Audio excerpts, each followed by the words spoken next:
The Galactic Conclave's Great Hall was built to make visitors feel grateful. The ceiling was so high that real clouds formed near the top, engineered ones, drifting between the support columns, like they had been placed there by someone with very expensive taste. Floor was black stone polished to a mirror finish. Every chair at the main table was sized for the species sitting in it. The temperature, the lighting, the faint background hum of the air system, all of it tuned to the precise comfort settings of whoever was scheduled to walk through the door. The Conclave had been doing this for 400 years. They were very good at the details. Ambassador Yara Os walked in and did not look at the ceiling. She had learned a long time ago that the ceiling was the whole point. You were supposed to look up, and you were supposed to feel the scale of it pressing down on you. Feel how small your planet was, how new your species was, how much you owed to the beings at that long table. The ceiling was a tool. Yara had spent 22 years sitting in rooms like this one. She knew every tool they had. She sat down across from her. Speaker Thuron IV arranged 8 arms into something that passed for an open, welcoming posture among his kind. He had 3 brain clusters housed in one skull, a distinction his species cared about deeply and explained at length whenever they got the chance. He wore the Conclave's colors, deep blue and gold. He had been preparing for this meeting for 6 months, and it showed in the careful way he held himself. He, like a man who has rehearsed a conversation so many times he has forgotten that the other person does not know their lines. Yara had been preparing for 3 years, since the exact morning she had understood what they were going to offer and why. The ceremony took 2 hours. Speeches in 17 languages, formal translation delays that everyone pretended were not awkward, a reading of the Colonial Sovereignty Accord, article by article, while Yara's translation bead whispered the text into her ear in clean, flat English. There was a musical interlude. The Conclave always included musical interludes. It was meant to feel like culture, like generosity, like celebration. The Snort's planet's name was Kareth 9. She already knew everything about it. Every public record, every exploration log, every atmospheric survey the Conclave had released. She had also read 3 classified documents that a contact inside the Conclave's own science division had passed to her 9 months ago at a cost she would never put in any official file. Kareth 9 had 4 atmospheric layers. 3 of them would dissolve human lung tissue within 4 minutes of unfiltered exposure. Gravity was 1.3 times Earth standard. Not enough to crush you outright, just enough to make every day feel like a debt your body was slowly collecting on. The surface temperature swung between -40 and +70 over an 18-hour day cycle. The native megafauna averaged 12 m in height. The smaller ones averaged 6. There were no small ones really, not in any sense that counted. The local plant life excreted a contact toxin through its root system. The toxin caused nerve disruption, skin blistering, and in cases of prolonged exposure, a kind of cellular breakdown that the medical reports described in very careful, very steady language. The plant life smelled like cinnamon. The Conclave classified habitable worlds on a scale from Class 1 to Class 12. Class 1 was Earth standard. Class 12 required full industrial atmospheric support just to maintain a surface presence and was considered the outer edge of what any known species had attempted. Classes 13, 14, and 15 existed in the classification system the way the last pages of an old atlas existed there, technically but mostly unread, describing places that were more useful as warnings than destinations. Kareth 9 was Class 15, the Conclave was offering it to humanity as a gift. Speaker Thuron 4 finished his presentation, then he folded 3 pairs of arms and looked at Yara with a specific expression that meant he considered this conversation already over and was simply waiting for the formality of her agreement to catch up. Ambassador Os, he said through the clear's throat translation system in a voice that was meant to carry to the back of the hall, and did. The Galactic Conclave offers the human species full colonial sovereignty over Kareth 9. No conclave jurisdiction, no resource claims, no territorial limitations. World that is entirely and irrevocably yours. The hall was very quiet. Noted, Yara said. She did not sleep that night. Her quarters in the Conclave Embassy District were comfortable in the particular way that all Conclave provided spaces were comfortable.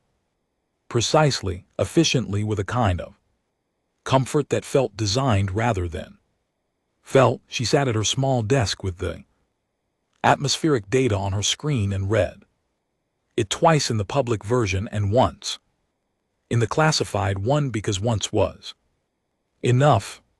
She made coffee, real coffee, from a small supply she kept for specific kind of nights. She sat with the cup and looked out at the embassy plaza where the engineered fountains ran all night. And GT snorts. And GT, running water being something the Conclave had determined made visiting species feel at ease. She thought about 50,000 people, not as a number, as specific people, because she had read every name on the colonial manifest 3 times, and names had a way of sticking. Engineers, the largest group, over 8,000 of them. Medical staff, just under 6,000. Agricultural specialists, teachers, physicists, biologists, construction workers, system administrators. There were 3 people who had listed their occupation as artist and who had been approved because nobody on the selection board had the heart to turn them away when the planet they were being sent to was already terrible enough. One jazz musician named Marcus Webb, who had signed up according to his application file because the colonial brochure mentioned mountains. The brochure had not mentioned what lived in the mountains. She had considered telling them, making a transmission, laying out what she knew, what she suspected, the full shape of why the specific planet had been chosen for this specific offer. She had sat with that consideration for 3 weeks, and in the end she had put it down because if they knew, they might not go, and if they did not go, the Conclave would find another solution, a quieter one that left no colony at all, just 50,000 people who became a notation in a closed file.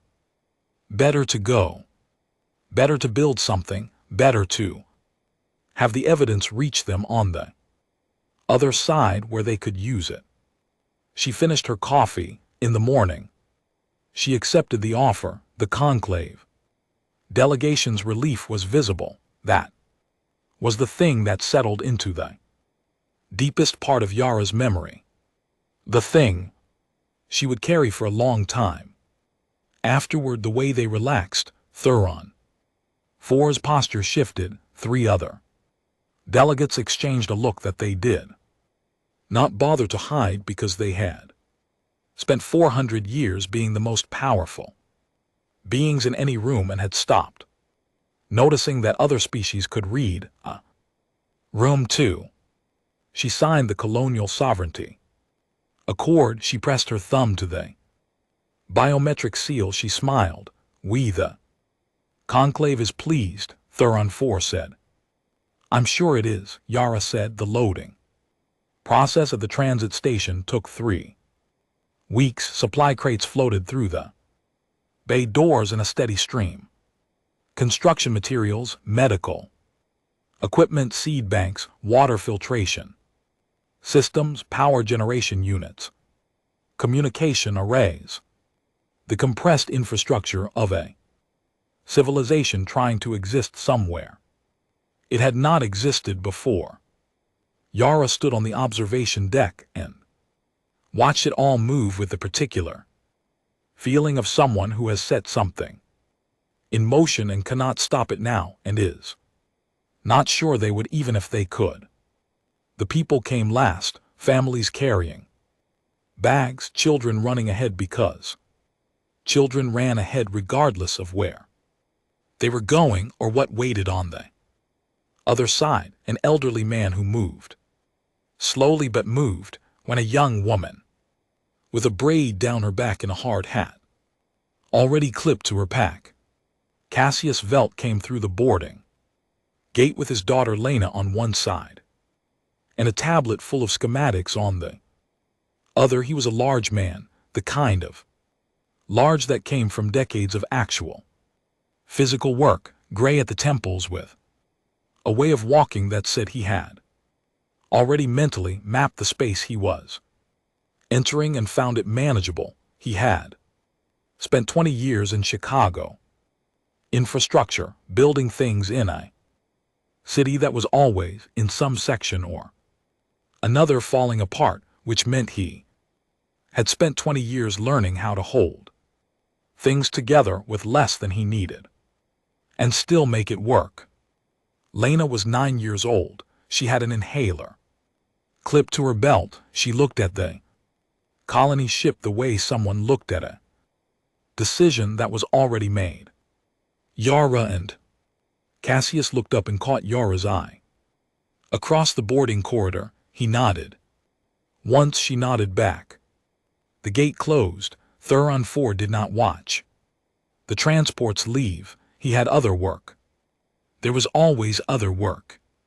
The conclave ran on the accumulated weight of other work, report sessions, consensus building, the long, slow machinery of governing species that did not always want to be governed. He had been running that machinery for 40 years, and he was good at it in the way that a person was good at something they had done for so long that the shape of it had grown into the shape of them. The humans had been a problem for 11 years, not a loud problem. Loud problems were simple. You overwhelm them or you waited them out. The humans were a quiet problem. They made friends with species the conclave needed isolated. They asked about records that were sealed for perfectly good historical reason. They survived situations that were designed to make them stop surviving and then kept going as if the situation had been nothing remarkable. 3 years ago, human diplomats had brokered a peace between the Vorath and the Sekal, 2 species the conclave had spent 4 decades carefully maintaining at low-grade hostility because Vorath Sekal conflict kept both of them occupied in their shared resource corridor accessible for conclave extraction. The peace had taken the humans 4 months. It had undone 40 years of work. Thuron 4 had spent 6 months after that building the consensus. For Karath 9 votes in favor, 4 opposed. The 4 who opposed had filed their objections in the formal record, which was their right. Only they had then been reassigned to committees where their objections would not cause further problems, which was they. Conclave's right, the solution was clean. Colonial sovereignty meant no conclave. Obligation to respond to distress. Signals from a sovereign world, that was. In the Accord Article 7, subsection C, written in the kind of language that revealed itself only on a careful forth reading. The humans had signed it, their ambassador had signed with a steady hand and a warm smile, and said noted in a voice he had filed away and occasionally thought about afterward. He pulled up the observation satellite feed from Karath 9, the planet filled the screen, brown and gray and turbulent. The upper atmosphere churned by the permanent weather systems that the classification system listed simply as extreme. Beautiful in a distant but severe kind of way, he gave the colony 4 months, his team privately said 3. He returned to his other work. Marcus Webb found a window seat and sat in it for 6 hours before he talked to anyone. He pressed his forehead against the cold port glass and looked at the stars moving outside. He had never been in space before. He had expected to feel something enormous about it, the scale, the distance, the fact of leaving behind everything he had ever known. Instead, he mostly felt very quiet in a way he didn't have a word for yet. He had packed a saxophone, 3 changes of clothes, a backup of his sheet music, a photograph of his grandmother, and a book about mountain ecosystems that he was already 80 pages into. The book described Karath 9's mountain ranges as geologically significant formations with elevations reaching 9,000 m in the northern hemisphere. It did not describe what lived on the slopes. The conclave's public colonial materials had described the planet as a challenging but rewarding environment. He had read that and imagined something like a Canadian winter, which he had never experienced either but had seen in photographs. He fell asleep with the book open on his lap. 3 weeks to Karath 9 at FTL transit speed. Outside the window the stars moved slowly past, cold and far away, and not paying attention to any of this. In the conclave embassy district, in a cargo section of a private facility that was not on any official manifest, a tight beam transmitter came online 2 hours after the transports cleared conclave jurisdiction. It sent 3 files. The first was a complete analysis of Karath 9, including the classified atmospheric data in 12 languages. Second was a contact list, every independent species network outside conclave jurisdiction with encrypted frequencies. The third was a plain text document, no accusations, no arguments, just data, clean and organized and patient, written in the way that a person wrote something they expected to be read later when the time for it arrived. The transmission took 40 seconds. The system wiped itself clean immediately after. Yara sat in her quarters and watched the confirmation come in. She snorts closed the application. She made coffee. Outside, the engineered fountains ran in the plaza, so steady and peaceful and completely artificial. She sat with the coffee and waited. The next part was already beginning. She just couldn't see it from here.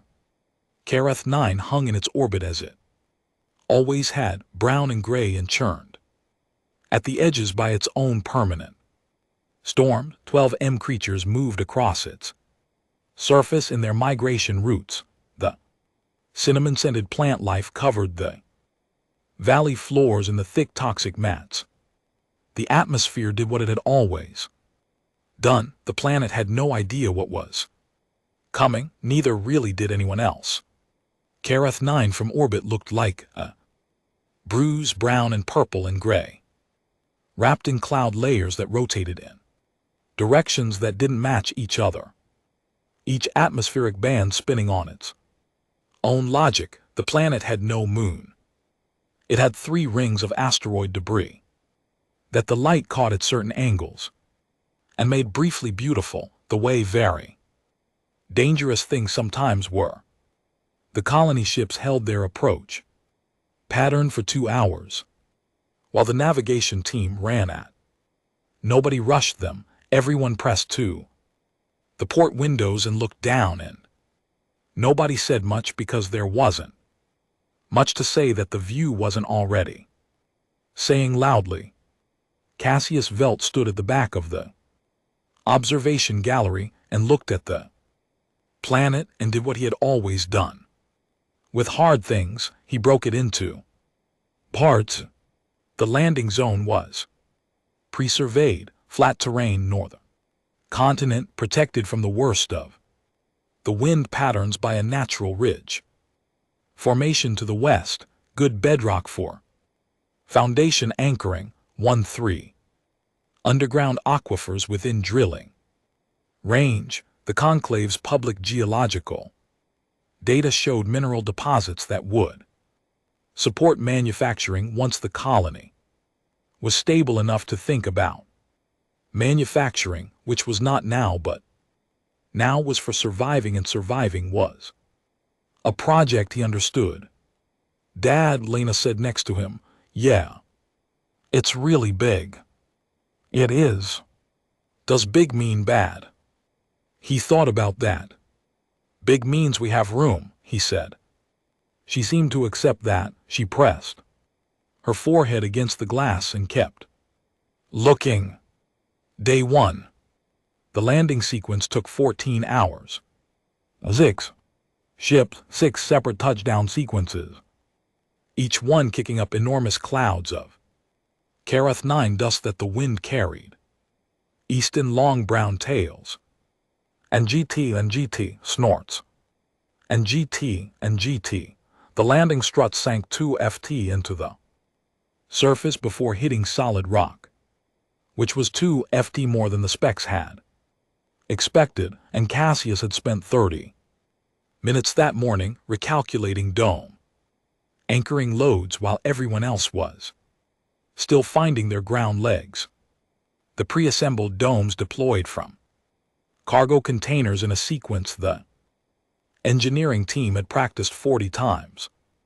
In simulation, they went up faster than the simulations had predicted, which was the first good news. The seals were checked and checked again. Air processors cycled. The filtered atmosphere inside Dome 1 registered breathable at 14:32 local time, which was also the first time anyone had been able to take off their helmet in 16 hours, and the sound of 50,000 people exhaling relief was something Marcus Webb later wrote about in the journal he had started keeping, because he had realized very quickly that he was inside a thing that needed to be written down. At 1907, Dome 3's atmospheric seal failed. The breach was in a junction panel that had taken impact stress during landing. The ground was harder than the simulation expected, which was a theme that would keep recurring. Unfiltered Kareth 9 air entered Dome 3 for 11 seconds before the emergency closure protocols engaged. 7 people were in the direct exposure zone. They died before the medical team reached them. Day 2 was quiet in the way that space is quiet when people are moving carefully through it and not looking at each other too directly. The megafauna came at dusk. They came from the east, following a migration route that the conclave's data had marked as seasonal. which meant predictable, which meant manageable, which meant something the conclave's data was very confident about. The data was confident about the timing and the general direction. The data was not particularly clear on scale. The lead creature was 14M. It moved with the slow, vast certainty of something that had never needed to hurry, because nothing on Kareth 9 had ever given it a reason to. It walked through the outer perimeter, markers the way a person walks through tall grass, not aggressively, not consciously, just because they were there, and the path continued through them. The outer perimeter went down in 40 seconds. What followed was 3 hours of organized chaos that the incident report later described as a challenging initial encounter with native megafauna in language so restrained it was almost a different document than the recordings. People ran, people shouted. The engineering team deployed emergency barriers that the creatures ignored, because the creatures were 14M tall and the barriers were designed for Class 8 fauna, and nobody had seriously thought through what Class 15 meant in practical terms until this specific moment when it was too late for the thinking to help. 12 more people died that night.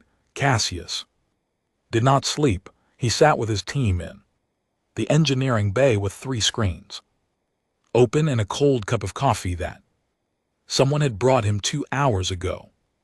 And he worked through the perimeter redesign in real time and adjusting as new data came in from the barrier cameras that were still functioning. He talked slowly and clearly and didn't raise his voice once. His team talked back. They argued about load tolerances and anchor materials and the electromagnetic deterrent systems that had arrived in the cargo and not yet been deployed. At 4:00 a.m. they had a plan. "We've worked with worse," Cassius said, which was not true, and everyone in the room knew it, and nobody said so because the plan was good and they needed to believe in the plan. They got to work. Month 1 was attrition. The total came to 89 dead by the end of it. Dome failures, fauna encounters, 2 medical emergencies that would have been minor on Earth and were fatal on Kareth 9 because the resources for handling minor emergencies were not yet fully unpacked. The surviving 50,000 and change moved through those 30 days with a specific kind of momentum that had nothing to do with optimism and everything to do with the fact that stopping meant looking at the numbers, and nobody wanted to look at the numbers. They built instead. The electromagnetic deterrence went up around the upgraded perimeter and held. Not perfectly, not every time, but enough. The megafauna still tested the barriers, periodically walked into the deterrent field, registered the discomfort, and turned away. Progress. The air processors were upgraded. Dome seals were re-engineered with a redundancy system that Cassius designed himself, working from first principles, because the manufacturer specs were for a Class 9 environment, and this was not. That the new seals held, and they had held for 3 weeks straight.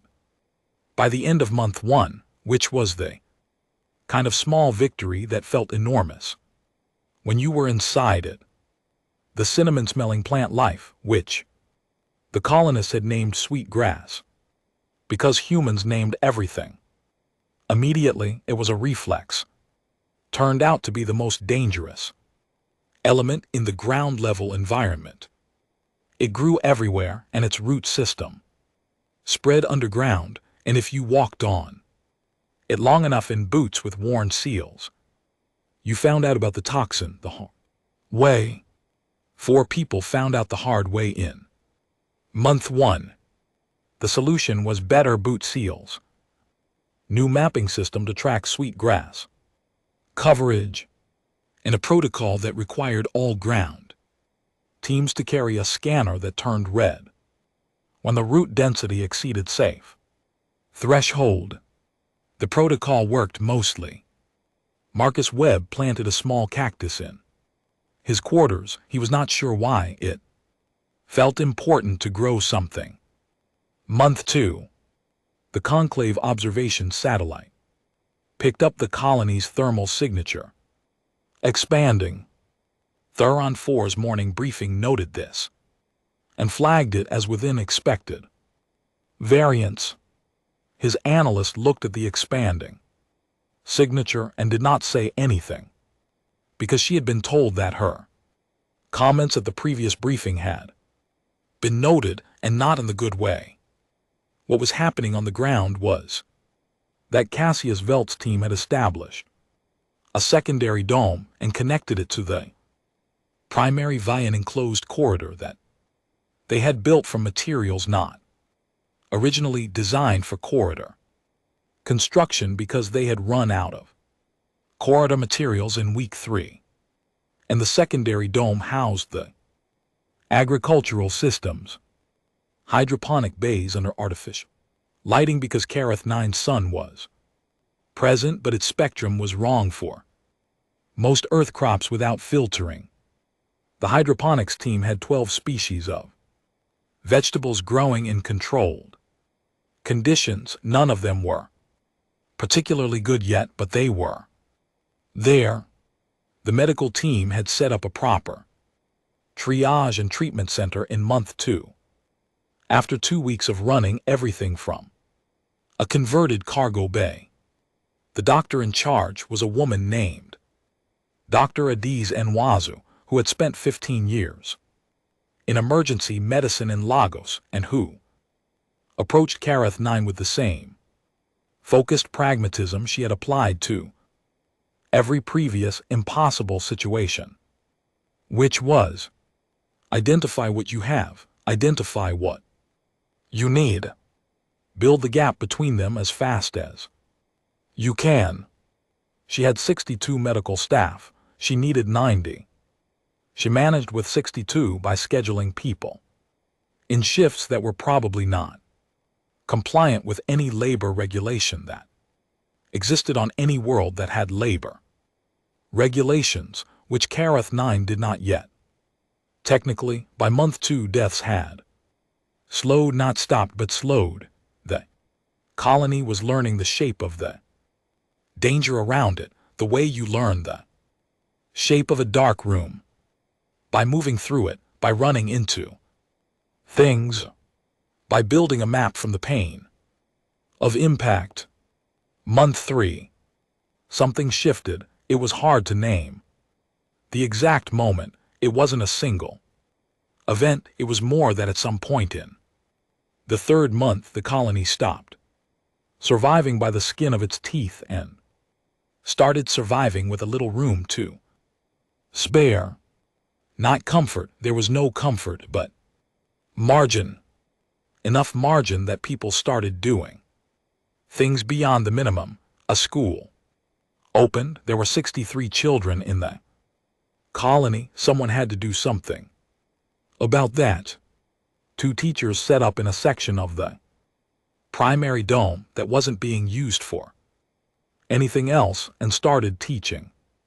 Lena Velt was in the oldest group. She was a diligent student and also the kind of child who asked questions that occasionally made the teacher stop and think before answering. She had not needed her inhaler in 3 weeks. Her father noticed. He mentioned it to Dr. Nwazu. Dr. Nwazu ran Lena through the respiratory assessment she ran on every colonist monthly and found that Lena's lung function metrics had improved, not slightly, measurably, in a direction that did not match the expected trajectory for a child with documented chronic asthma in a high-stress, physically demanding environment. It's probably the air processors, Dr. Nwazu said and wrote it down. She did not entirely believe it was the air processors. She wrote it down anyway, 'cause she did not have a better answer. And there was too much else to do. The megafauna migration came again in month 3, and the colony was ready for it. The deterrent field held the creatures at the perimeter.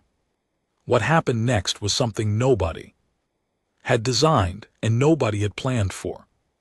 Cassius's team, watching the migration from the camera arrays, noticed that the creatures moved in consistent patterns, not random movements, routes. The same routes day after day with minor variations based on weather. One of someone on the team started mapping it, not to avoid the creatures, to understand them. It was the kind of thing that happens when people have slightly more time than they strictly need to survive and not quite enough time to relax. They start solving the next problem. Humans did this constantly. It was not always a good quality.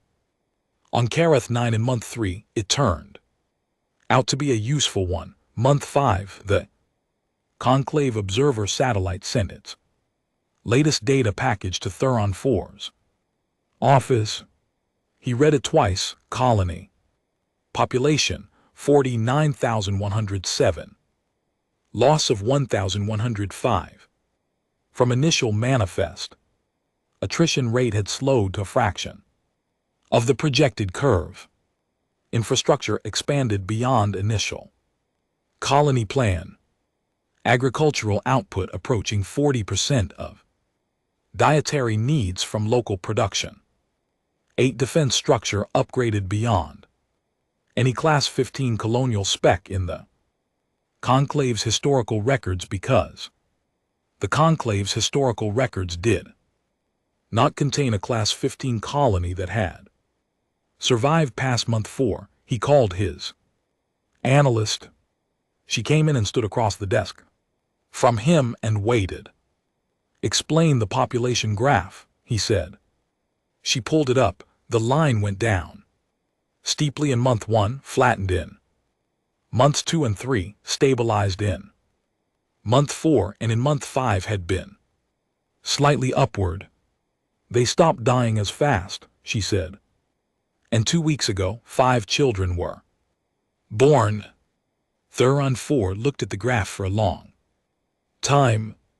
Adjust the models, he said. She adjusted the models. The new projections were not reassuring. The birth that mattered most happened on day 147. Priya Mehta had been pregnant before boarding the transport. Not by choice, not by plan, and not something she had disclosed during the selection process, because she was the best structural materials engineer on the applicant list, and she was not going to be left behind for something that was nobody's business but hers. She had managed the pregnancy through the worst of it quietly with Dr. Nwazu's private help, and on day 147, she went into labor in the medical center while a Kareth 9 storm system was rattling the dome seals outside. The birth was difficult but not catastrophic. Dr. Nwazu had attended more difficult ones. The baby came out loud and healthy and already seemed annoyed about something, which Dr. Nwazu privately considered a good sign for someone about to live on a Class 15 Deathworld. She was named Amara. 32 minutes after the birth, while Dr. Nwazu was completing the post-delivery assessment, and a young technician named Obi was running the standard atmospheric checks on the med bay systems. Obi made an error. He hit the wrong control sequence. A maintenance seal on the secondary ventilation junction opened. It was supposed to be a diagnostic cycle, a 30-second procedure that should have opened only the internal recycling loop. Instead, it opened the external vent. Carath 9 air entered the med bay. 4.3 seconds. The alarm triggered at 4.3 seconds, and the emergency closure engaged, and the vent sealed. Amara was on the examination table. She was 32 minutes old. The unfiltered air hit her face, and she breathed it in the automatic, unconscious way that knew breathe everything. Without judgment, without defense.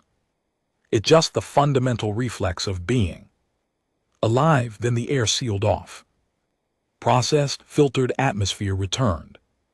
The alarm stopped. Obi was already across the room, already reaching for the emergency respiratory kit, his face the color of someone who understood what he had just done. Dr. Nwasu was already at the table. She checked the baby. Amira was breathing. She was breathing steadily. She had breathed Carath 9 atmosphere, 3 parts of which were actively hostile to human tissue for 4.3 seconds, and she was lying on the table breathing with the calm efficiency of a healthy infant who had no idea what had just happened. The room was very quiet. Obi was crying. He was trying not to, but he was. Dr. Nwasu ran the assessment 3 times. Then she sat down in a chair that she pulled up to the table, and she ran it a 4th time. All 4 assessments returned the same result. The baby was fine. She was fine. She snorts was perfectly, completely, by every available measurement, fine. The xenobiology report took 9 weeks to compile. The conclave's observer satellite had caught the vent incident on its sensors. Atmospheric anomaly detected. Cross-reference with colony life sign. Data flagged for review. The review team was very thorough. They were very good scientists. They ran the data 12 times. The report was 340 pages long. The conclusion was a single paragraph, the last 3 words of which were "this should not." 103rd and 4th read the conclusion, and then read the rest of the report, and then sat very still at his desk for a long time, in the way that a person sat still when they had been very confident about something for a very long time. And Snort's reality had just made a quiet and devastating argument in the other direction. He did not change any of his decisions. He told himself this was because there was nothing to be changed. The colony was on Carath 9. The accord was signed. Article 7. Subsection C was clear. The thing was done. He believed this. He went back to his other work on Carath 9 in a med bay that smelled like antiseptic and recycled air. Amara slept in a heated unit and breathed with the unconscious confidence of something that had already, without knowing it, done the most consequential thing it would ever do. She did not know this, only she was 9 weeks old. She just kept breathing. Year 3 on Carath 9, and the colony had a market, not a formal market. Nobody had organized it. Nobody had approved a plan for it. It had simply appeared in the wide corridor that connected Dome 4 to Dome 6. The way useful things appeared when people had slightly more than they needed of one thing and slightly less than they needed of another. Someone brought extra hydroponic yield to trade. Someone else brought fabricated tools.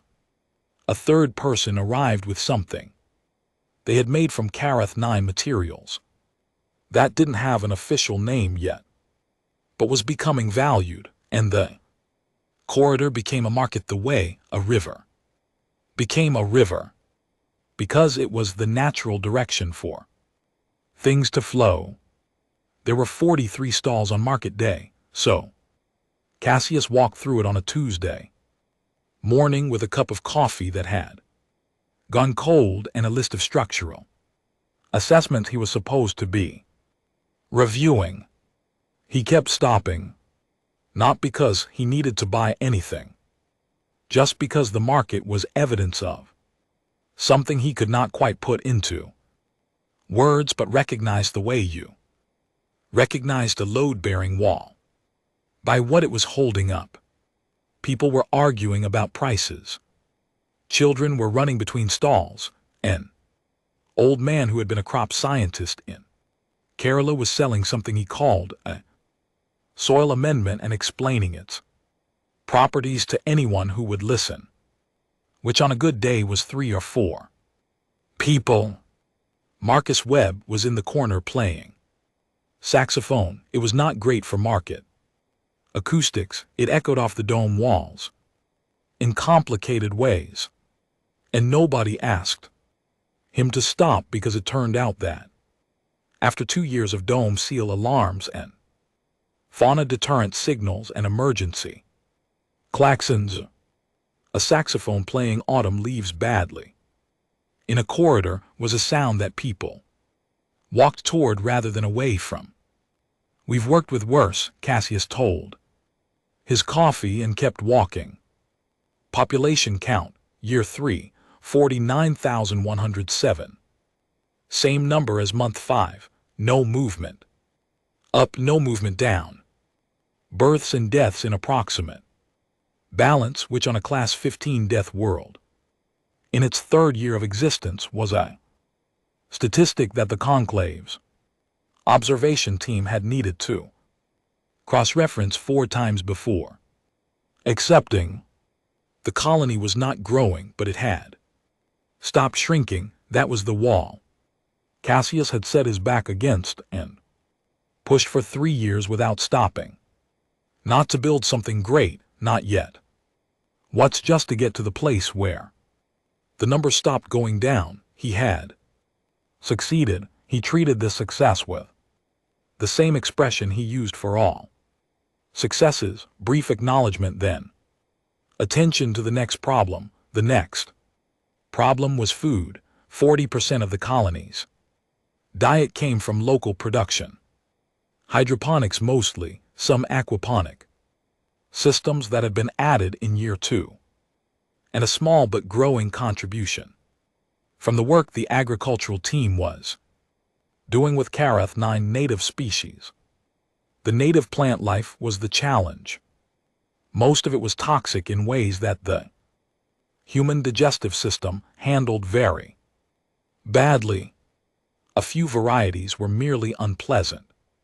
2 had been identified in year 2 as potentially edible if processed correctly, which was the operative phrase. Nori processed correctly meant a 6-stage preparation protocol that took 48 hours and still left the result tasting like something between old leather and disappointment. The colonists ate it anyway. A food scientist named Raji had spent month 3 through year 2 crossbreeding Karath 9's edible plant species with each other and with earth strains adapted for the local environment. She had failed many times and kept clear records of each failure, which she considered progress of a different kind. In year 3, she produced something from a cross of 2 native species that was, in her own assessment, not actively bad. Cassius tried it. "It tastes like ambition," he said. "It has a nutritional profile that makes earth spinach look like dessert," Raji said. "Call it Karath salad," Cassius said. "Put it on the menu."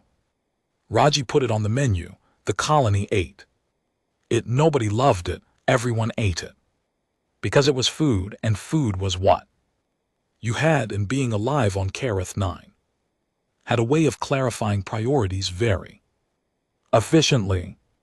Lena Val turned 12 in year 3, which was also the year that Dr. Nwasu stopped recording asthma attacks in Lena's medical file because there had not been any to record. She had not had an attack In 14 months, Dr. Nwasu ran her through the full respiratory panel every quarter out of professional obligation and personal fascination that she kept separate in her own mind. The lungs of a 12-year-old girl who had been a documented, medicated, oxygen-dependent asthma since age 4 showed no active inflammation, no airway hyperreactivity, function metrics in the 94th percentile for her age group. In year 2, she had published a paper through the colony's research network, noting the anomaly, suggesting the air processor filtration had some beneficial property and inviting further study. In year 3, she published a second paper noting that the same anomaly appeared in 4 other colonists with respiratory conditions and that the air processor hypothesis was becoming difficult to sustain since 2 of the 4 cases involved conditions the air processor should have had no effect on. She filed both papers to the external networks Yara had established, the ones that connected to research bodies outside conclave jurisdiction. She did not know what Yara had built. She just knew that the network existed and that the paper needed to go somewhere it would be read. Lena, for her part, was not interested in her own medical file. She was interested in the megafauna. The megafauna research had started as a mapping project, Cassius team logging the migration routes to help plan safe ground operations. In year 2, a young ecologist named Felix had taken the mapping data and started looking at it differently, not as an obstacle to route around, but as a pattern to understand. What he found was structure. The creatures did not move randomly. They moved in routes that had not changed in 2 years of observation in the parts that the conclave's earlier surveys had captured. They had not changed in the 40 years of survey data. The routes followed specific terrain features, specific vegetation zones, specific water sources, and within the routes, the creatures interacted with each other in ways that Felix kept describing in his notes as organized and then crossing out and rewriting as structured and then crossing out again, because neither word felt precisely right. They were territorial. But territory, Felix kept arguing in his weekly research meetings, was not the same as simple aggression. Territory was resource management. It was an economy of space, and resource economies had rules. The colony had accidentally learned one of the rules in month 8. The deterrent field, when set at its lower frequency, did not drive the megafauna back. It stopped them. They would approach, feel the field, and wait. They were patient in the waiting. They could hold position for hours. An engineer named Sue had noticed this, and in the kind of moment that happened when very tired people stopped following protocols and started following instinct, had walked to the edge of the deterrent field and stood there. The creature on the other side was 9M, gray-brown, with a head the shape of a continent and eyes that reflected the colony lights like distant windows. It looked at her. She looked at it. She stepped back. The creature did not advance. She wrote it up in her incident report as no hostile action observed. Cassius had read it and circled that phrase and not said anything. In year 3, Lena was officially volunteering with Felix's research team.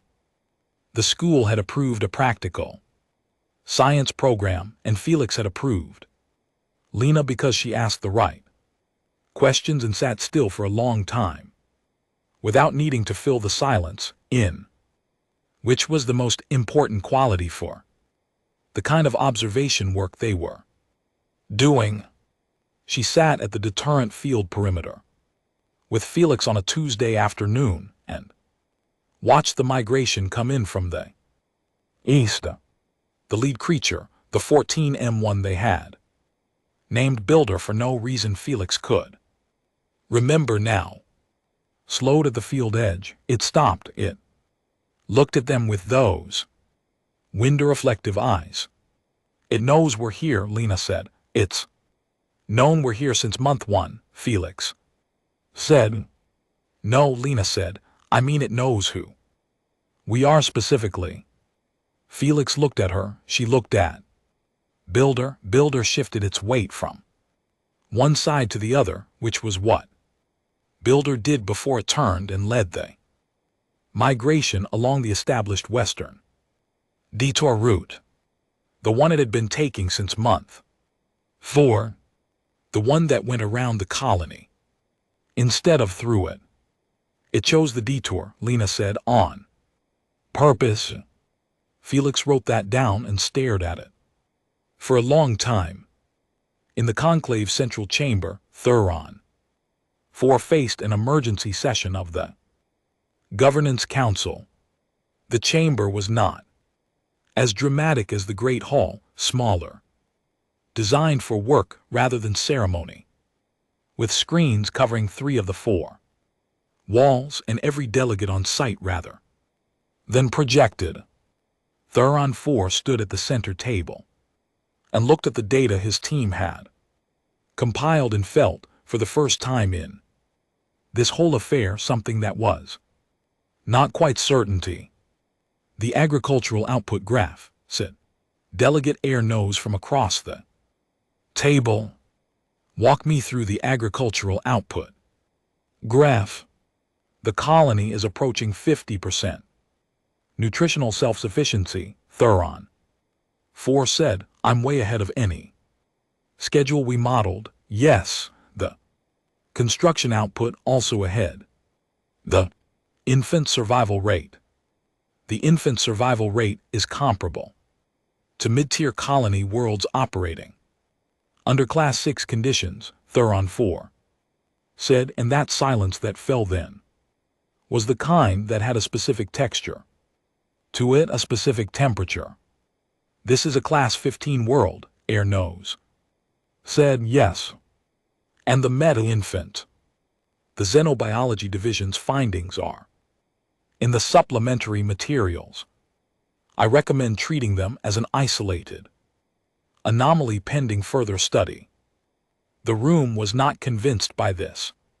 Wait. The room contained 12 of the most experienced political minds in the conclave, and all 12 of them had read the Xenobiology report, and all 12 of them had read the phrase "this should not" and understood what it meant when a conclusion of that nature was reached by people who spent their lives being confident. I want a geological survey, Thuron 4 said, deep strata the classified data set.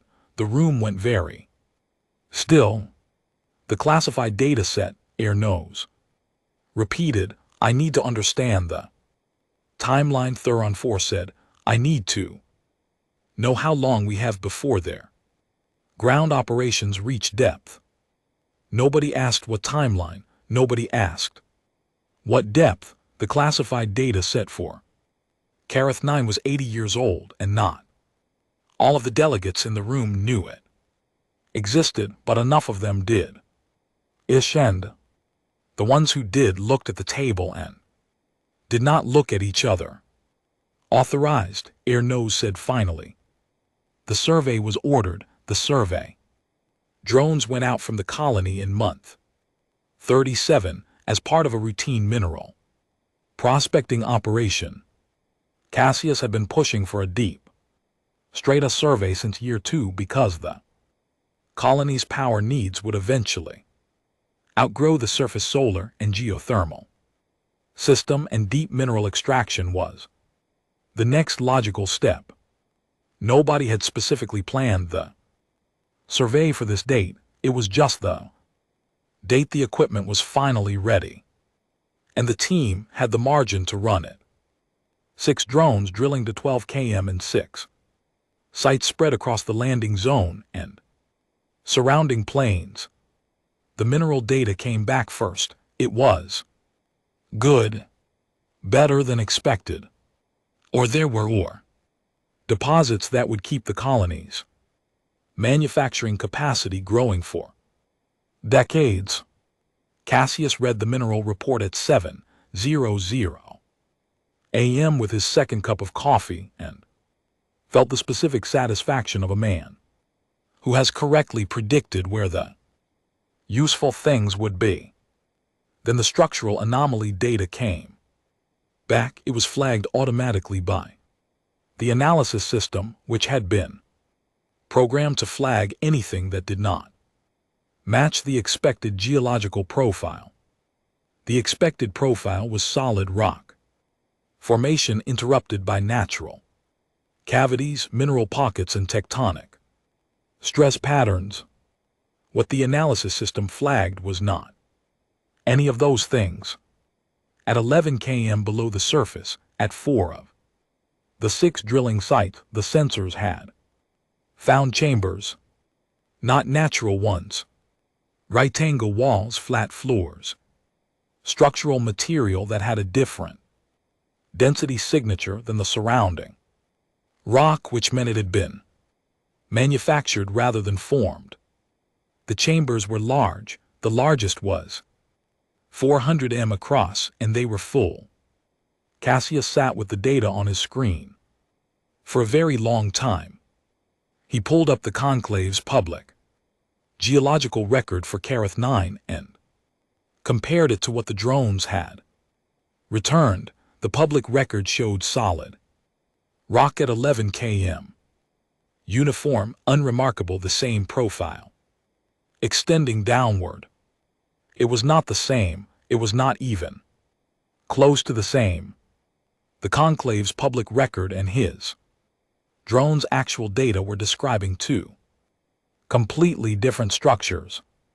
Not slightly different, architecturally different. The way a building and a field were different. The kind of difference that did not happen by accident. Now he sat very still. He did not reach for his coffee. He stared at the data. "We've worked with worse," he said to the empty room in a voice that had none of the steadiness the phrase was supposed to carry. He did not mean it this time. He was not even sure why he said it. He said it the way people said certain things in the dark, not because they believed them, but because the alternative was sitting in the silence without any words at all.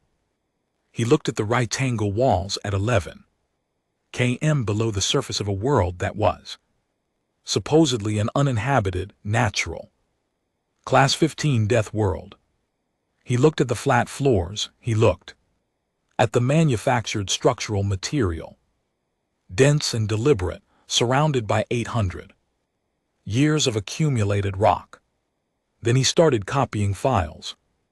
Every data packet, every scan, every comparison between what his drones had found and what the conclave's public record claimed was there. He worked for 2 hours, quietly and methodically, with the particular focus of a man who had learned a long time ago that the work itself was the steadiest thing you could put your hands on when everything else had gone uncertain. When the copies were complete, he sent them to a secure channel to Yara Osai. He had not spoken to the ambassador in 8 months. She had set up a communication network in the colony's first week, an independent channel that went through 3 relay points before it reached the conclave system, routed in a way that made it look like routine administrative traffic. She had told him to use it only if he found something that mattered. He had found something that mattered. He sent the files and sat back in his chair and looked at the ceiling of the engineering bay. The real ceiling, bare metal and conduit. In the places where the dome support structure showed through, and waited for the day to continue. Around him, the colony went on outside his door. Market was probably running, the school was probably in session, the megafauna. Migration had probably come and gone along its established detour route. Imara Meta was 3 years old now, running on Kareth 9 air like it was the most natural thing in any universe. Everything was continuing. He sat in his chair and waited and did not let himself think too far ahead of the next thing he needed to do. Outside, the planet went on with its enormous indifferent business, storm systems churning in the upper atmosphere, cinnamon-scented plant life covering the valley floors in its toxic mets, 12M creatures moving on their ancient roots, carrying in their bodies the memory of something they had no words for, following paths that had been walked for long enough that the rock itself remembered the wait. Yara Osei received the files at 3:14 in the morning. She was awake. She had been sleeping badly for 2 weeks, which was a rhythm she recognized, her body's way of telling her that something was building toward a point. She had learned to listen to it. She made coffee and opened the channel and looked at what Cassius had sent her. And then she made more coffee and looked at it again. She pulled up the Conclave's classified geological record for Kareth 9. Alongside the drone data, she had obtained the classified record through the same channel she had used for the atmospheric data. 2 years ago, she had held it without using it, waiting for the piece she did not yet have. She looked at the side-by-side comparison for a long time. Then she pulled up the classified geological records for 6 other worlds. She had those too. Different contact, different price, different file format, but the same essential category, the data the Conclave did not release. Data that described what was actually below the surface of places the Conclave had classified in particular ways for particular reasons. She laid them out on her screen. 7 worlds total, including Kara 9. She looked at the deep strata profiles. Of all 7, the underground structures were present in every one, different shapes, different materials with different depths. The geology varied. The age varied, but the essential signature was the same, manufactured chambers at depth surrounded by rock that had been accumulating on top of them for a very long time, centuries in 2 of the worlds longer than that. She sat with this for a while. Then she began building a database. What had happened to Kara 9 was a process, not an event.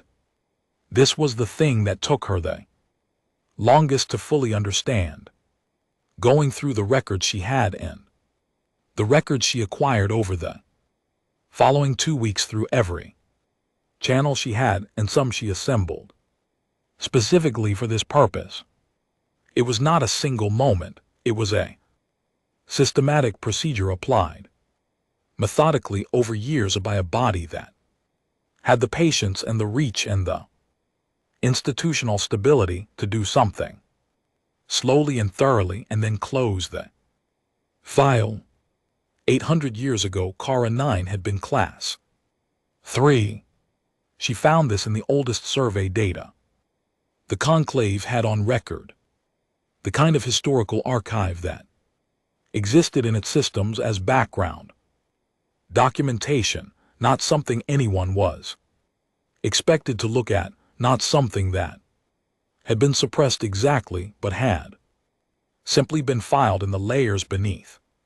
The layers beneath the layers where things went when the people who knew about them were no longer in any positioned to connect them to current events. Class 3, temperate, breathable atmosphere, water on the surface, a biosphere that the ancient survey described as varied and complex, which was the standard language for this planet is full of living things. It had been inhabited not by visitors or temporary settlements, by a civilization. The survey data was from before the conclave's predecessor body had made contact, which meant the record was honest in a way that later records were not, because later records knew what had happened and had been written. To not quite say it, the civilization was called in the ancient surveys translation of their own name for themselves, the Keth, from which the planet's current name derived, in the specific way that places were named after the people who had been erased from them so that the name could remain while the people could not. The Keth had been spacefaring, not at the conclave's level. They were early. Their technology was what the ancient survey assessed as promising, which was the standard language for not yet powerful enough to resist us. They had 7 cities. They had agriculture, infrastructure, communication network, art, music, political structures. They had the things that civilizations had. They had also been in the way. The resource corridor that ran through Kara 9 star system was one of the most significant in the region. The conclave's predecessor body had wanted it. The Keth had been using it. There had been a negotiation of some kind. The records were vague here, deliberately vague, the vagueness of documents written to describe a decision, without quite saying what the decision was. The negotiation had concluded. What followed was not listed as a war. It was listed as an ecological intervention. The conclave's predecessor body had introduced a retroviral agent into Kara 9's biosphere. Over 40 years, the agent had worked its way through the planet's ecosystem. It had targeted the Keth's cognitive architecture, specifically the neural structures that supported language, abstract reasoning technology, use, social coordination at scale. The agent had not killed them. It was not designed to kill. It was designed to simplify. 40 years later, the Keth were no longer building cities.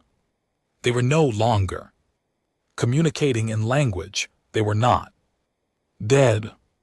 They were in the planet's valleys, moving in groups, following routes. Their muscles remembered from a life they no longer had the cognitive capacity to understand. They had lost. The underground chambers were not ruins, and they were not archaeological remains.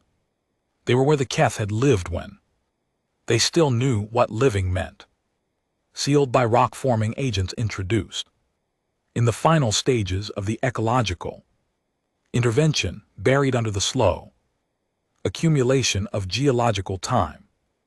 The conclave's predecessor body had reclassified Kara 9 as Class 15-200 years after the intervention was complete, by which point the planet's ecosystem had been sufficiently destabilized by the loss of its primary intelligent species that Class 15 was accurate. They had sealed the data. They had moved on.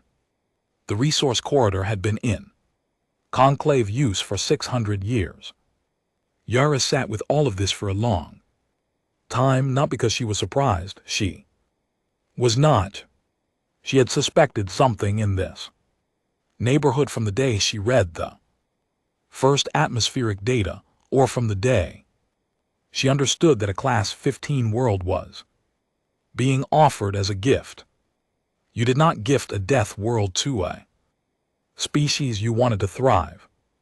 You gifted it to a species you wanted to. Stop thinking about what she was doing in those quiet hours. Was not arriving at understanding, she was completing it, filling the shape she had already suspected with a specific, exact documented weight of what had actually happened. There was a difference between suspecting that a thing was monstrous and holding the full measure of its monstrousness in your hands. She held it, then she started working. 17 worlds, she found 17. Not all of them were as complete as Kara. 9. Some of the underground evidence was partial, some of the historical survey data was too degraded to reconstruct fully. Sure, some of the classification changes were harder to date precisely. But 17 worlds carried the same signature. In their deep strata, 17 worlds appeared in the historical record as inhabited and appeared in the current record as classified in the higher reaches of the scale where no species went, with nothing in between to explain how they had gotten there.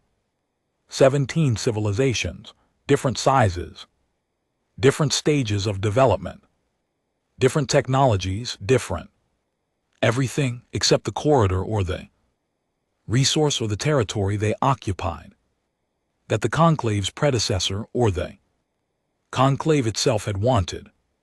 She made a document. She was very careful with it. She did not editorialize. She did not use charged language. She simply put the data, order, the historical record next to the current classification, sure, the underground structure signatures next to the ecological record, the timing of each reclassification, next to the timing of each resource, corridors integration into conclave, controlled systems. She let the sequence speak. The document was 63 pages when she was done. She had it verified by 2 contacts she trusted, completely indifferent research networks, both outside conclave jurisdiction. Both of them came back within 48 hours with the same response in different words, which amounted to, "This is accurate, and what do you need from us?" She told them what she needed. The conclave's vote took 4 days. Motion had been proposed by Thuron 4's coalition under an emergency security classification, which meant the deliberations were sealed and the vote was held without public record of the debate. The motion was straightforward. Kara 9, under the provisions of Article 19 of the Colonial Governance Framework, to be placed under medical quarantine pending investigation of anomalous biological developments. Medical quarantine. That was the language they used. Under Article 19, a quarantine worlds, communications could be restricted. Under Article 19, external vessels could be prohibited from making contact. Under Article 19, an intervention force could be deployed to enforce quarantine conditions with the colonists' consent, not legally required because the accord had a clause, and the clause covered this, and the clause was the whole point of why the accord had been written the way it had been written. The vote was 9-4. The 4 who voted against recorded their objections, and they were moved to review committees within the hour. Thuron 4 authorized the deployment of a quarantine enforcement fleet, 14 vessels, 3 weeks to reach Kara 9 at standard transit speed. He sent no message to the colony. There was no legal requirement to do so. The accord was clear. Yara received notification of the vote through conclave staff contact, who did not record the notification and who had over a distinguished 40-year career in conclave administration. developed a very finely calibrated understanding of which rules were structural and which ones were the kind that decent people worked around. She had 11 days before the fleet launched. She spent them working. Transmission system she used was not the one from the original departure. That had been a one-shot construction, designed for the moment. This was something she had been building for 3 years through the independent network. The original transmission had established a system made of agreements rather than hardware, of relationships rather than infrastructure. A message she sent would travel from relay to relay, each one a contact who had read what she sent 3 years ago and had been waiting in the way that people waited when they had been given information they did not know what to do with yet, but understood they might someday need. 2. The full document went to every independent species network outside conclave jurisdiction. 17 planets, the historical record for each one, the geological signatures, the ecological intervention timeline, the reclassification date, the resource corridor acquisition dates, the current classification status of each world, and the status of the beings who had once lived on them. And Karath 9, the gift, the accord in its Article 7, subsection C, the vote, with its 9-4 margin, and the 4 objectors moved to committees within the hour. The quarantine fleet launched and en route. She sent it in 12 formats and 11 languages, and with translation keys for 47 more. She included coordinates for each of the 17 worlds so that anyone who wanted to go and look could go and look. She sent one additional file separately to a smaller list to the species whose deep history records she had cross-referenced, the ones whose own archives contained references to civilizations that had simply stopped existing at convenient times. She sent them the names of the dead civilizations, the ones she had been able to reconstruct from the ancient surveys, the ones the conclave's records listed as per contact extinctions. She sent the Keth's name to the beings whose ancestors the conclave had told were extinct. Then she sat in her quarters in the conclave embassy district in the city that the conclave had built to show the galaxy what 400 years of stable governance looked like, with the engineered fountains running outside the plaza and the artificial clouds drifting near the ceiling of the great hall 2 streets away. She made coffee. She did not wait to see what happened. She knew what she had built. She had been building it for 3 years, and it was sound. The fleet launched on schedule, 14 vessels, quarantine class, with a capacity to restrict communications, maintain orbital exclusion, and if necessary deploy surface enforcement teams. The fleet commander was an experienced officer named Drevon, who clears throat, had run 3 quarantine operations in his career, and who approached the Karath 9 assignment with professional detachment. It was a standard operation. Medical concerns. He had his orders and his legal framework and the full weight of the conclave's authority behind him. He was 2 weeks out when his private communications terminal began receiving messages.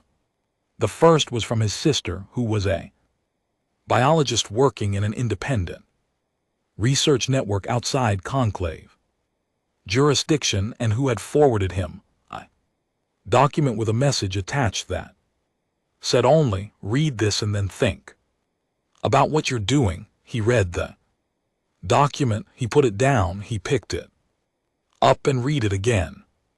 He sat in his command cabin for 4 hours, before he came back to the bridge, in the relay stations between the conclave's core systems and the outer networks. The document was traveling at the speed of light in every direction. It was being read on research stations, and in government chambers, and in the private quarters of species the conclave had spent decades describing as too primitive to merit full diplomatic status. It was being read by historians and scientists and politicians and ordinary people who read the 63 pages and sat with it, the way people sat with things that changed the shape of everything they thought they knew about the world they lived in. It was being read by 3 of the 4 conclave delegates who had voted against the quarantine motion, who were currently sitting in review committees and who forwarded the document to every contact they had outside the conclave's internal communication system. The 4th dissenting delegate did not forward it. He walked directly into the conclave's public media office and released it himself under his own name, with a statement attached that was the first thing he had done in his career, that he was completely certain was right. On Kareth 9, Cassius Velt received a message from Yara in the early morning of day 1089. The message was short: fleet incoming. 14 vessels, 3 weeks. I have done what I can from here. The rest is yours. They will arrive expecting a colony on its knees. Show them what you've built. Cassius read the message twice. He made coffee. He sat with it. Then he called a colony-wide meeting. 49,107 people gathered in every dome, simultaneously, connected by the internal broadcast system. Cassius stood in the center of Dome 1 and talked in the same voice he used for everything. Steady, clear, not theatrical, not loud. He told them about the fleet. He told them why it was coming. He told them what the document Yara had sent said, and he showed them the key sections on the main screens. He told them about the Keth. He told them about the 17 worlds. He told them about what was underneath their feet at 11 km. He did not tell them what to do. He was not built for that kind of telling. He just told them what was true, in the way he always tried to tell people what was true. All of it, the hard parts included, because people who had been living on a Class 15 Deathworld for 3 years had demonstrated fairly conclusively that they could handle the hard parts. The silence when he stopped talking was enormous. It lasted about 30 seconds. Then a structural engineer in Dome 4 raised her hand and asked whether the deterrent field perimeter could be extended to cover a wider defense radius. By the time the fleet arrived in, someone in Dome 2 started running those calculations live on a shared screen, and the silence broke into the familiar sound of 50,000 people who had been working through impossible problems for 3 years, deciding without ceremony to work through the next one. Marcus Webb did not raise his hand. He did not make calculations. He went back to his quarters and picked up a saxophone and sat with it in his lap for a long time. Then he started playing. The sound went through the dome walls and bounced off metal and recycled air, and the particular silence that came after very large things had been said, and it was not great acoustically, and it did not matter. Nobody asked him to stop. Fleet dropped out of FTL at 600 hours. Local Kareth 9 time, which meant nothing to anyone on the planet because they had stopped using standard conclave time designations 8 months ago, and were operating on a local cycle that suited the 18-hour day. They had a word for dawn on Kareth 9. Now, a word that one of the teachers had invented and the children had adopted, and the adults had followed because that was usually how language worked in the colony, only the word was Kethrise in. It had nothing to do with the conclave's timekeeping, and this small fact was one of the many things the fleet commander had not been told to expect. Drevon stood at the observation window of his command ship and looked down at Kareth 9 from orbit. He had reviewed the conclave's briefing materials extensively, standard preparation. He knew the atmospheric profile, the terrain maps, the colony coordinates, the dome layout, the population count. He had a clear picture in his mind of what a 3-year-old colony on a Class 15 Deathworld would look like from orbit. What he was looking at was not that picture. The thermal signature of the colony was 3 times the footprint the briefing had shown, not the footprint from last month's observation satellite report, not the footprint from 6 months ago, yet the footprint from the original landing. The dome complex had expanded from 6 domes to 19, connected by a network of enclosed corridors that covered an area that his sensor team estimated at 11 SQ km.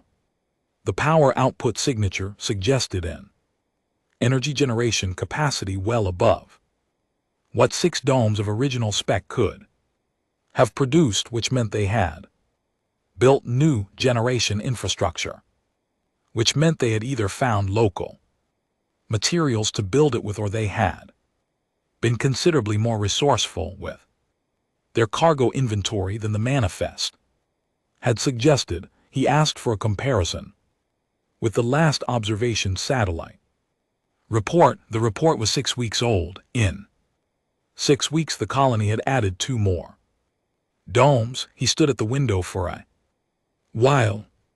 "Get me a ground-level optical feed," he said. I had the cameras on the observation satellite reoriented. The feed came up on his main screen. He looked at it. At the edge of the colony's perimeter, the extended perimeter, the one that covered 11 SQ km, the deterrent field markers stood in a line, and at the edge of the deterrent field on the outside, a migration group of megafauna had come to a stop. Not because the field was pushing them back, the field was off. They were stopped because a group of 5 humans in full environment suits were standing at the perimeter edge, and the creatures were watching them, and the humans were watching the creatures, and nothing was happening.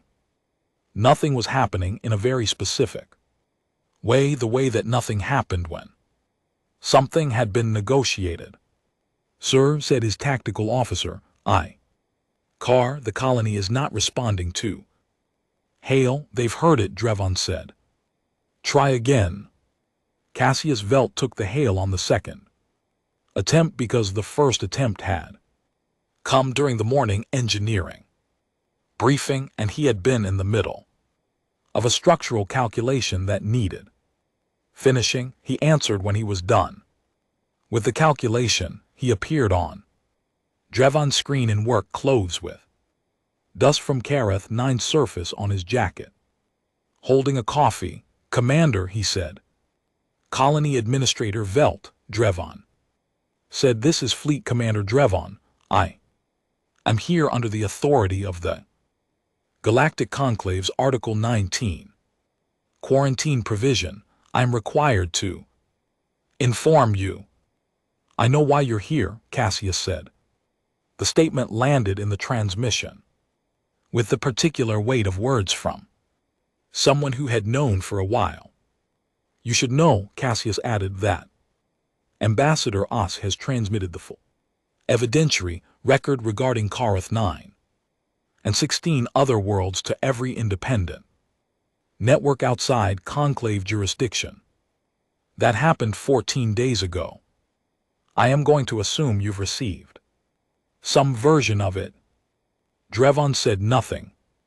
I'm also going to assume, Cassius said, that you've been reading your private messages and that some of them have been from people who know you well enough to say difficult things to you.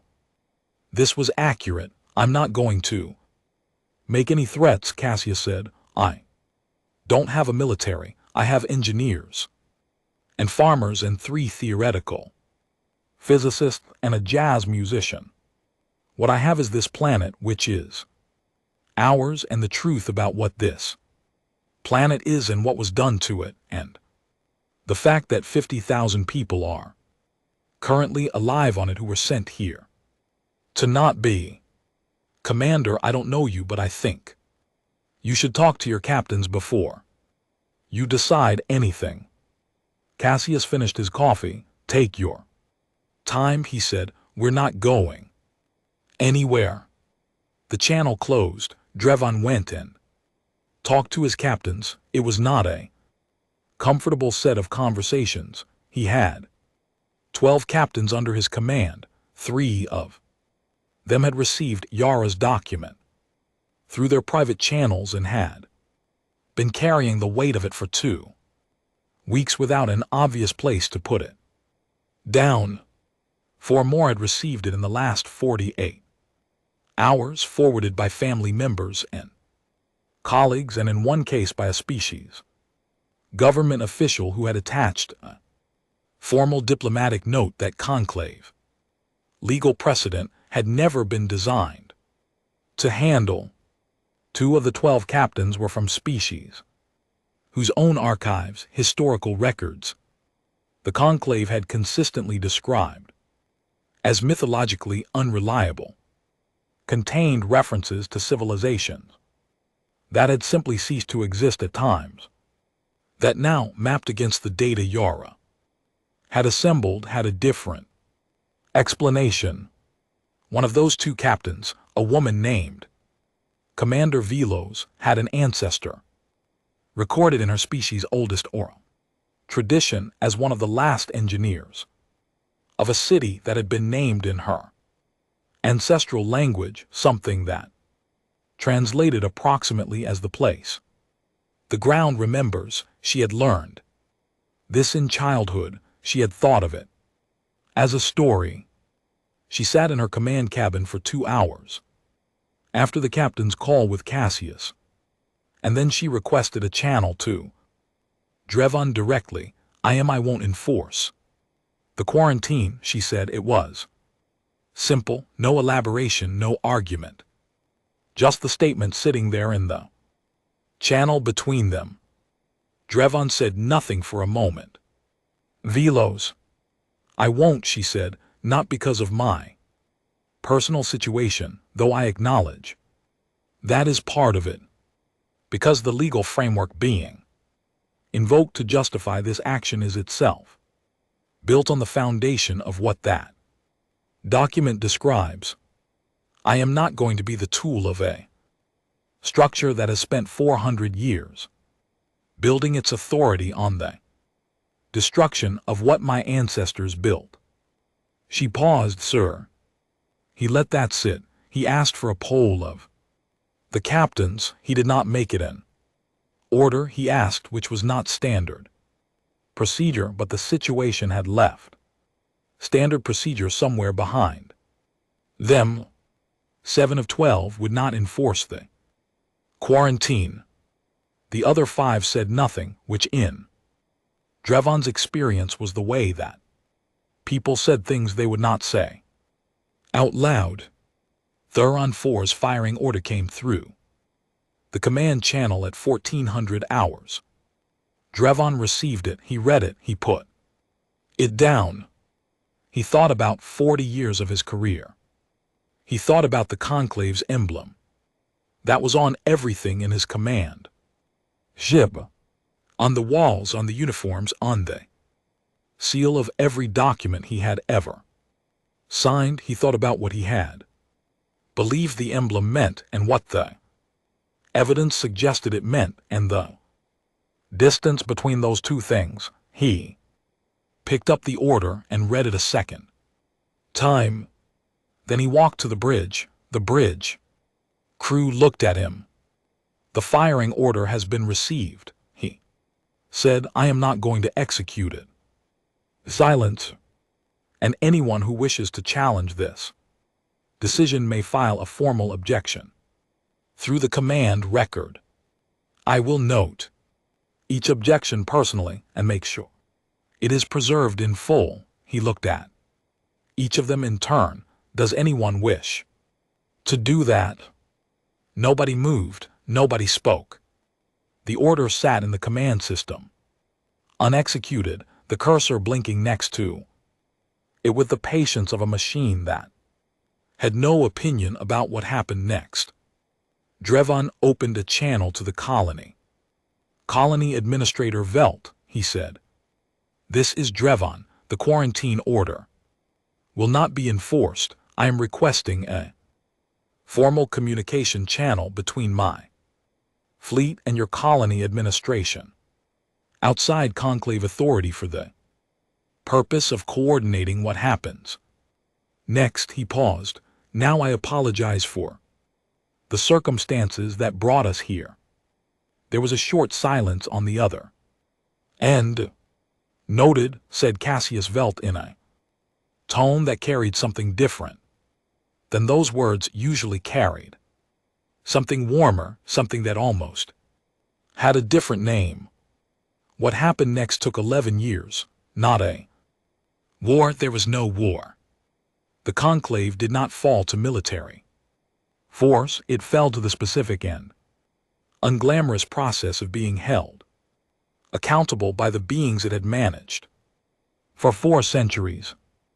And accountability moved slowly because everything large moves slowly, and because the conclave's legal and political structures were very complicated and had been built by very careful people who understood that complicated structures were harder to dismantle than simple ones. There were hearings, there were tribunals, and there were sessions in the Great Hall, with its engineered clouds where species that the conclave had told other species were extinct sent delegations and sat in chairs and presented evidence in front of audiences who had needed the conclave to be something other than what it was, and who were now in the slow process of adjusting.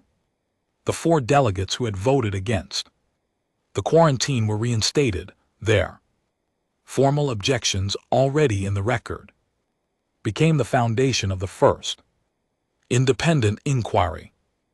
Thuron 4 was removed from his position in year 2 of the process. He did not resist this.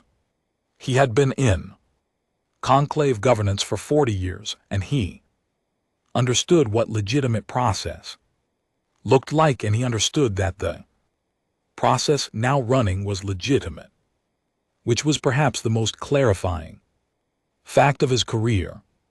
He gave testimony for 6 sessions. He answered every question accurately. He had always believed and continued to believe that the decisions he had made had been correct in the frame he had been operating in, and he said this clearly, and the tribunal recorded it clearly, and the tribunal found that the frame itself had been the problem, which was perhaps the most accurate verdict that could be delivered. It was not a clean process. It was not triumphant.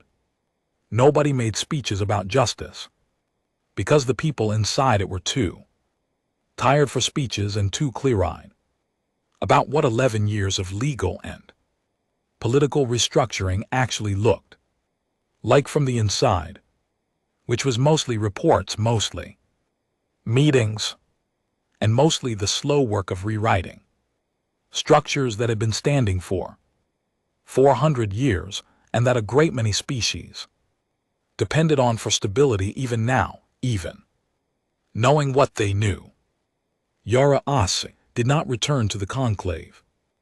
Embassy District, she went to Karath 9.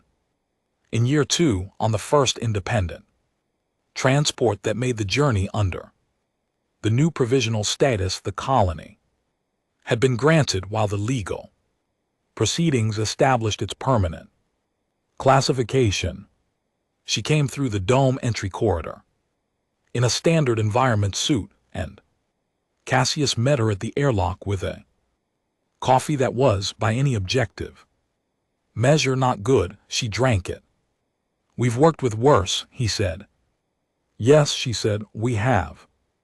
Karath 9's reclassification took 6 months of committee work and 2 full committee collapses before anyone agreed on the language, when the problem was not the classification level that was straightforward. The problem was the sovereignty designation, which was new enough in the framework that 3 different legal traditions had 3 different opinions about how it should be written, and all 3 traditions were currently relevant, and nobody wanted to get it wrong.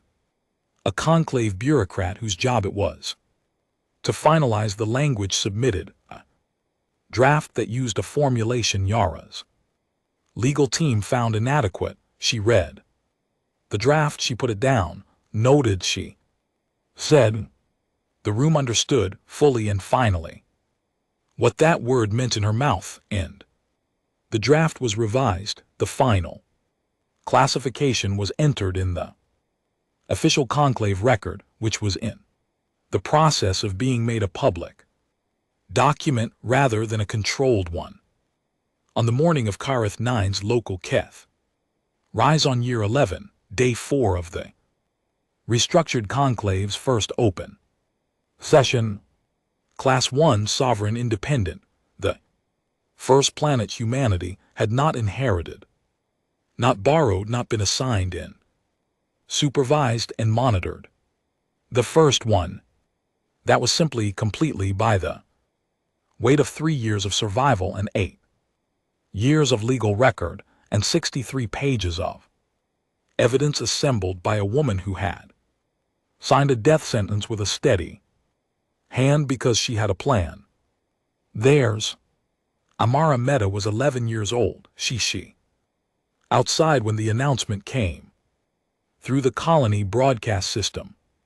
She was at the far edge of the perimeter, which was technically against protocol for children under 14.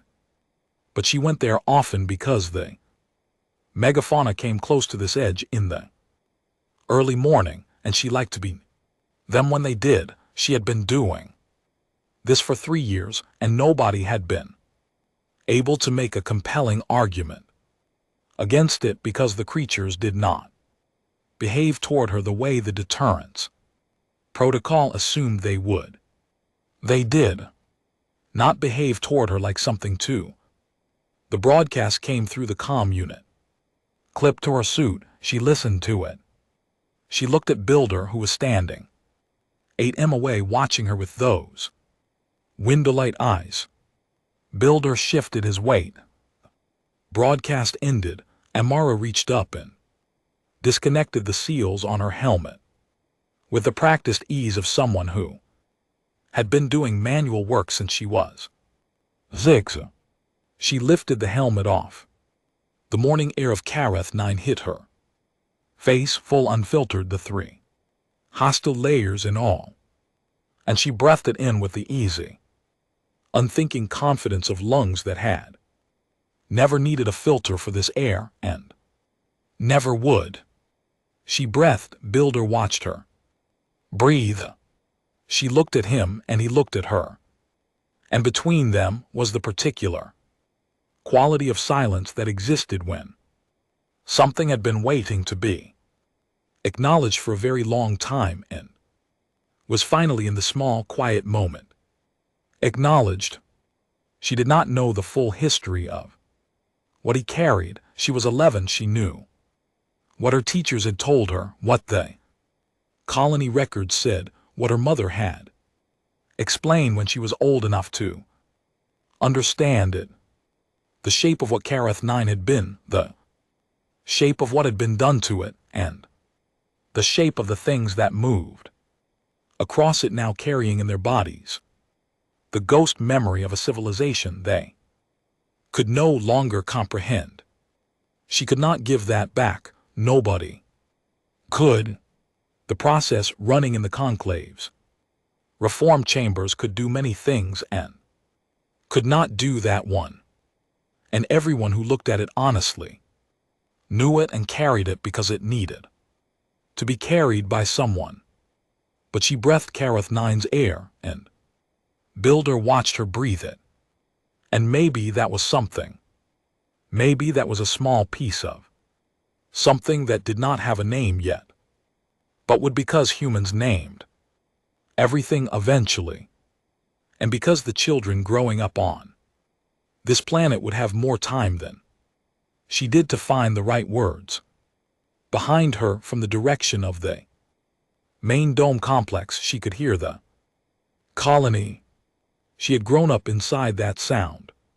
The market on Tuesdays, the school in session, the engineering teams running their equipment in the fabrication bay, the 3 theoretical physicists arguing in the research corridor, Marcus Webb somewhere playing saxophone badly in a space with difficult acoustics.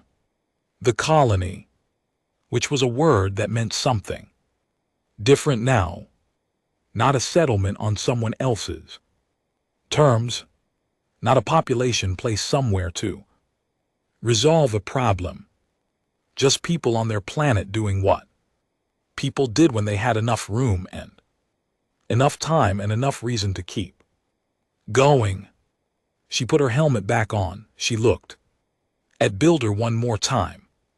Builder turned, unhurried, and led his group along the morning route, or the route his kind had walked since before the colony existed and before the rock above the buried chambers had accumulated, and before everything that had been done had been done.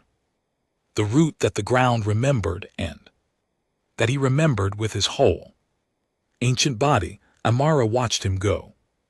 Then she turned and walked back toward the domes, toward the sound of 50,000 people living their ordinary, improbable, hard-won lives on a world that had been designed to be their end, and had instead become their beginning. The Kareth 9 sky above her was brown and purple at the edges where the atmosphere layers caught the light. The cinnamon smell of the sweet grass was faint on the morning wind. She breathed it in. She kept walking.